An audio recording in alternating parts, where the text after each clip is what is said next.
Good afternoon. We're here primarily to answer your questions, but before we do, I'd just like to note the three of us went down to Cuba, to Havana this morning, and brought Alan Gross back with us. We had Mrs. Gross, Judy Gross, on the plane with us going down. We've each visited Alan Gross at different times in prison in Cuba.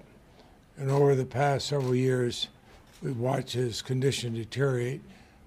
All three of us have been very concerned. All three of us have spoken with the president and others about changing things to get him out. Now, what has happened today is a positive step in many ways.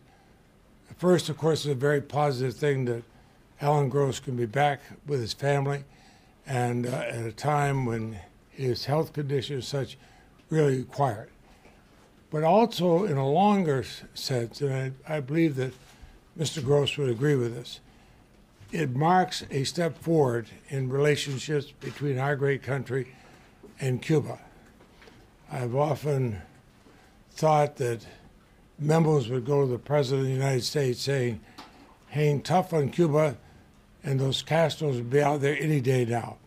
That memo was sent to President Kennedy, and President Johnson, and President Nixon, and President Ford, and President Carter, and you see what I'm driving at. The fact is, they are there. The fact is, Cuba is still there.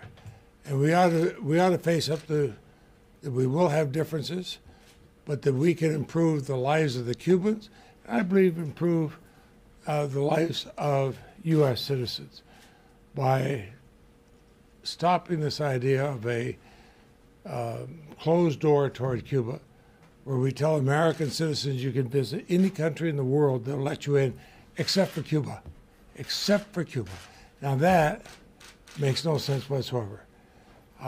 There are a lot of things in areas of education, medicine, culture, art that should unite us, not divide us. Will we adopt their political system? Of course not. Nor do they have to adopt ours. But reality is we're 90 miles apart.